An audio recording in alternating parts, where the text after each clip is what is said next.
Olá, amados, paz e graça a todos.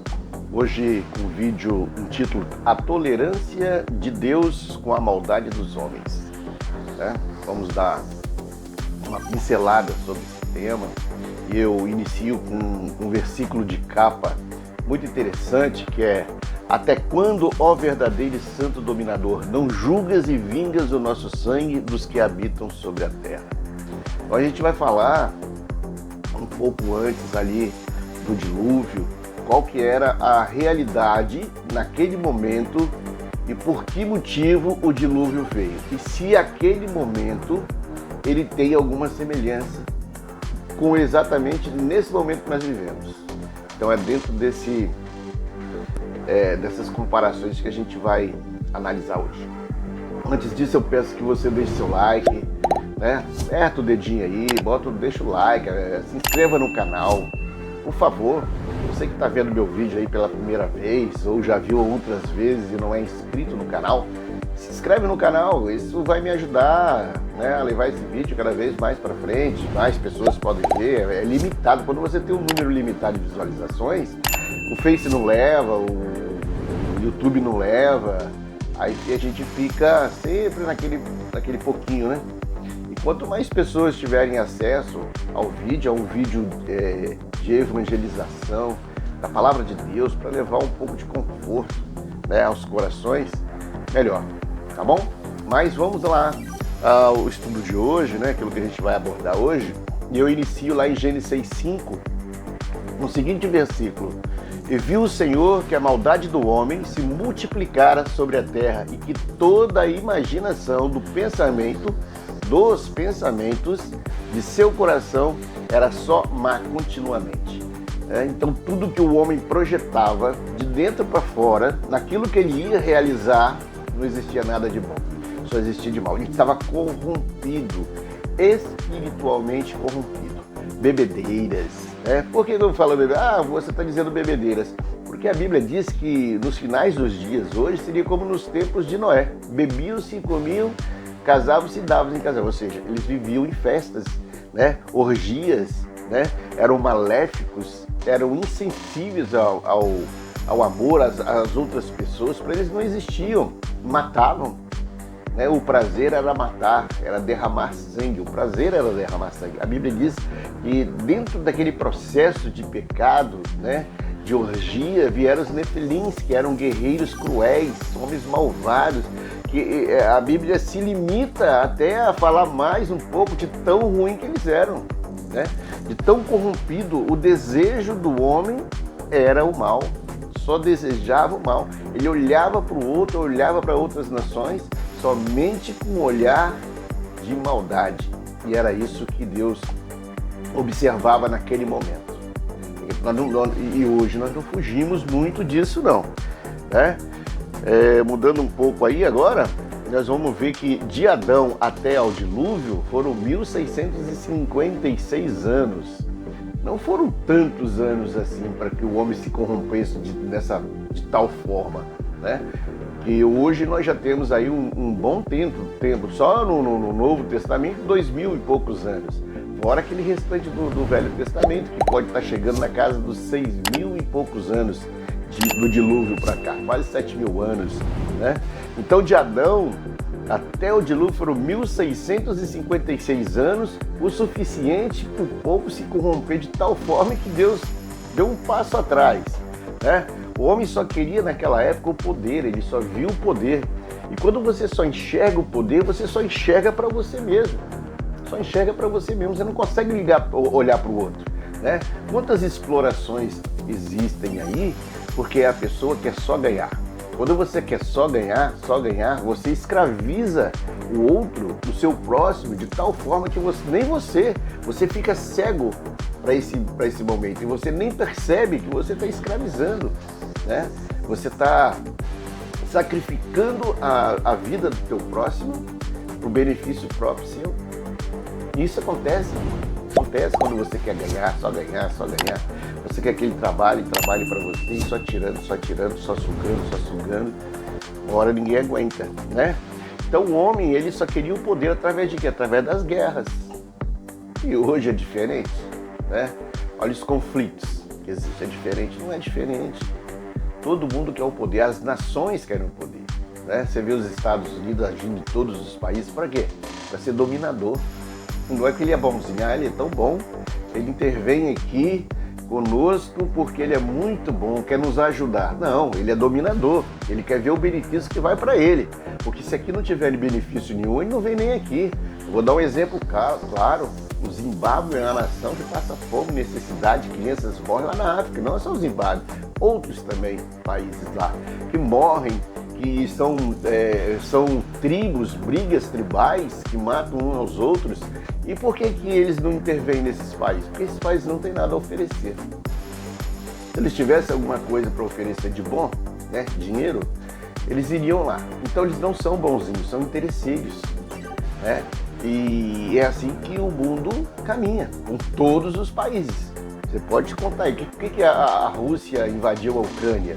Porque acha que o povo lá estava sofrendo, não, vou invadir porque aquele governo está matando o povo e eu vou invadir para poder livrar aquele povo. Não, é interesse. É interesse da Rússia ter aquelas terras como uma barreira, né, para que ela não seja atacada por outros países, então então ela atacou. Está com interesse, não é bom. Então, o homem através da guerra, escravizando povos. Antigamente, a gente vê até recentemente, né, como que os escravos vieram ao Brasil. Eles eram escravizados, né, escravizando povos. E os daqui compravam lá da África. Lá na África, pegava aquele povo igual animal, Eles serviam para quê? Para trabalhar. E não tratavam eles aqui como pessoas, como vidas, como gente, tratavam como animais. Se errassem, eram severamente punidos, e se errassem mais ainda, eram mortos. E acabou, essa era a lei do poder. Essa era a lei do poder. Ela existe hoje ainda, de uma maneira mais camuflada, mas existe hoje ainda, né? Então eles faziam naquela época, tem mulheres de escravos sexuais, quando eles atacavam outras nações, eles capturavam, tinham vidas capturadas, as mulheres serviam como escravas sexuais. Abusavam de crianças e adolescentes, mas isso está escrito na Bíblia, não precisa nem escrever. Pelo grau de maldade que ela relata daquele povo antes do diluviano, pelo grau de maldade que se relata ali, coisas piores aconteciam.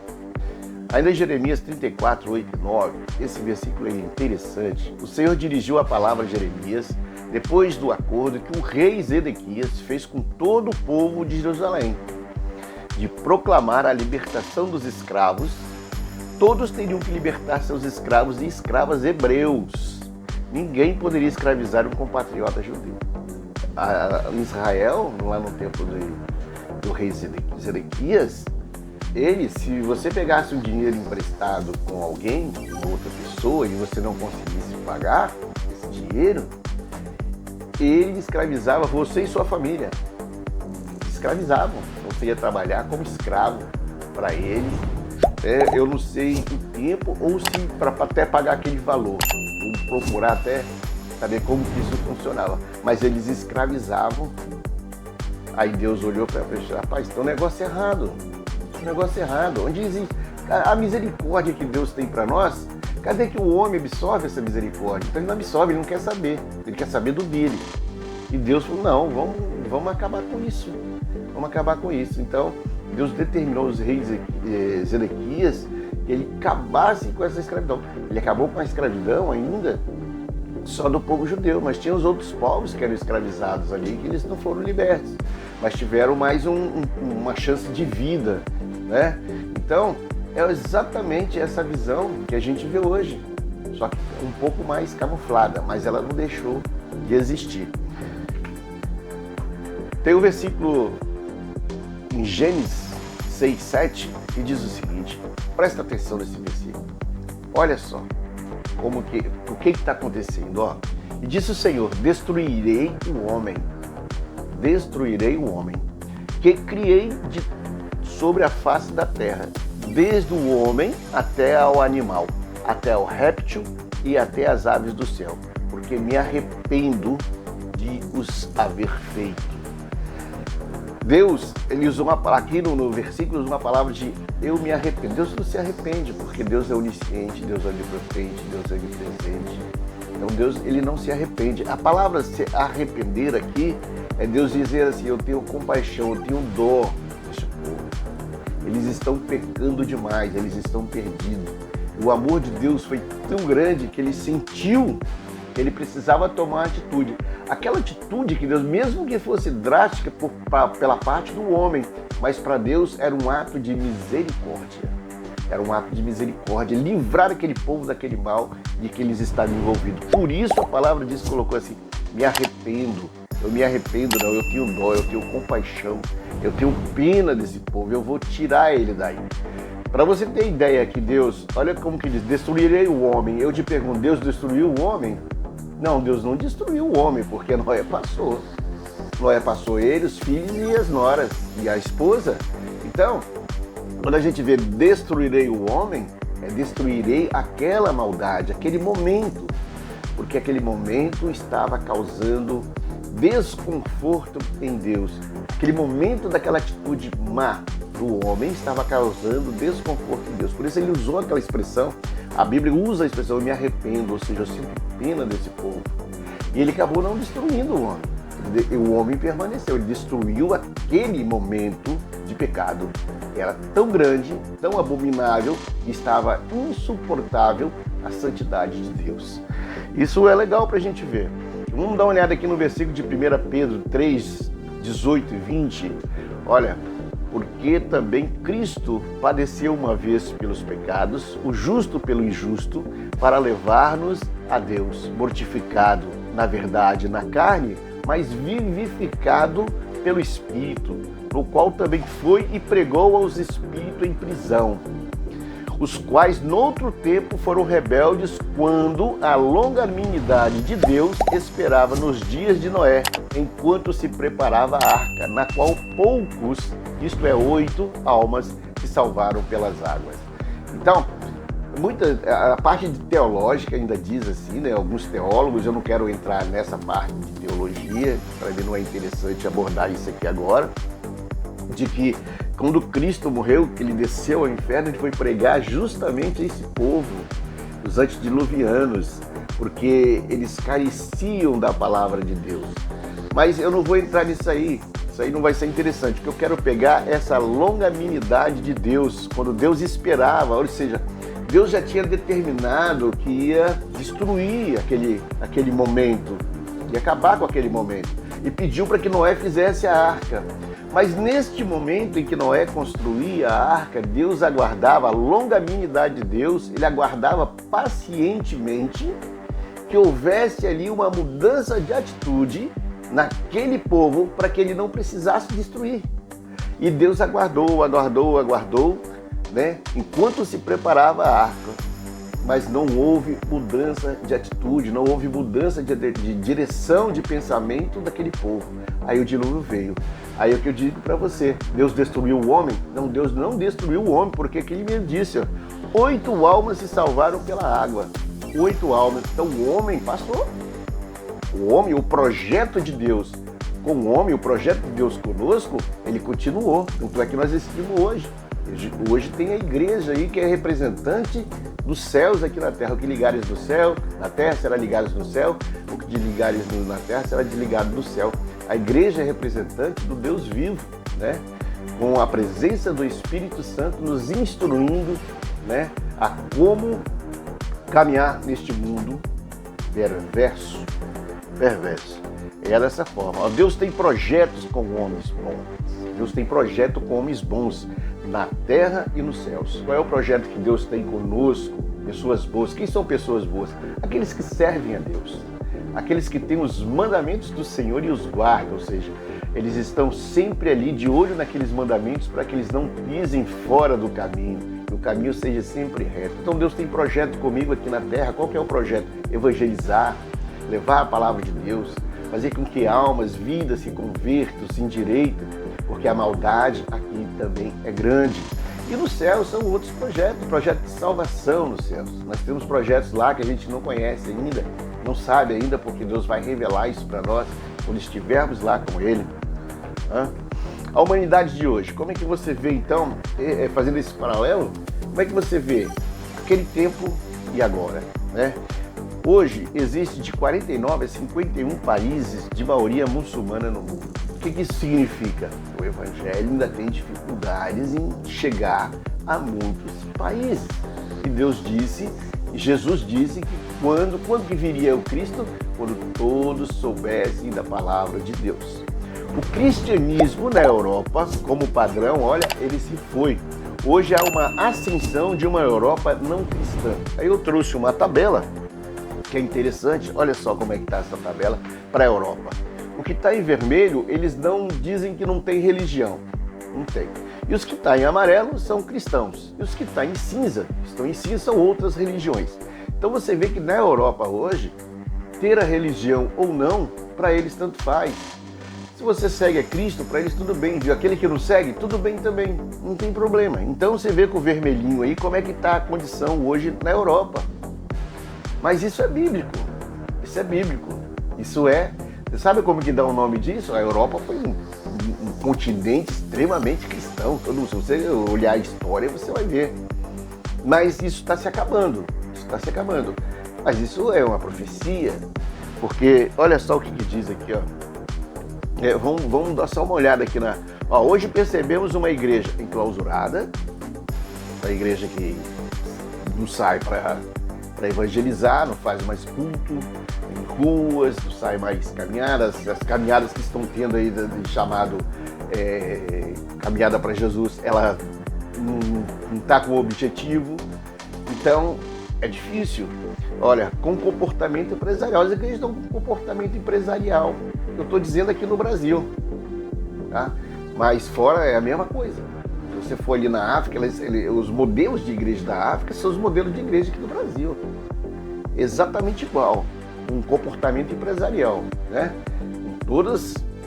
Com discurso político partidário. A igreja é feita... Por que Jesus chamou a igreja? Jesus chamou para a gente falar de política, de como a nação vai ser conduzida. Quem levanta os reis da terra é o próprio Deus. A própria palavra diz isso. É o próprio Deus que levanta os reis da terra. O nosso presidente que levantou foi Deus. Seja lá o presidente que for, é Deus que coloca. A Bíblia diz isso, não sou eu que digo isso. A Bíblia diz assim. Então nós temos que nos preocupar com o quê? Do rei? Não, nós temos que nos preocupar com a pregação do Evangelho, como o reino de Deus. É com isso que nós temos que preocupar. Não fazer discursos políticos partidários dentro de igreja. A igreja foi feita para ensinamento da palavra de Deus, né?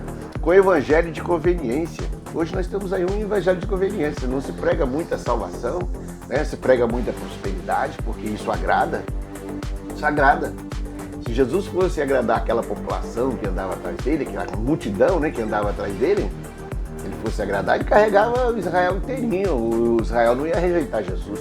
Ele diz: vim para o que eram os meus, mas os meus não me aceitaram. Por que não aceitaram? Porque Jesus pregou uma verdade. Quando se prega a verdade, né, que a verdade bate, que ela vai de encontro àquilo que a gente faz, que a gente gosta, aí a coisa fica diferente. Então Jesus pregava essa verdade. Ele não pregava nada de conveniência. Ele podia agradar, podia curar, né? Podia dar o alimento ao povo, aí ele ia ter aquele monge do lado dele. Mas ele falava verdades, e verdades doem. E hoje nós vemos mais esse evangelho de conveniência para segurar do que para o evangelho de salvação, de arrependimento, de salvação. E se aqueles dias, olha aquela profecia que eu disse, né? Que Jesus mesmo disse: se aqueles dias não tivessem sido abreviados, nenhuma carne seria salva, mas por causa dos eleitos, aquele tempo será encurtado. Você lembra que eu falei que lá na Europa a gente mostrou aquele gráfico, que o cristianismo lá, a religião já está ficando fora, né? A população europeia, ela já não está dando muita importância. Então o amor está se esfriando. E é isso que Deus vê.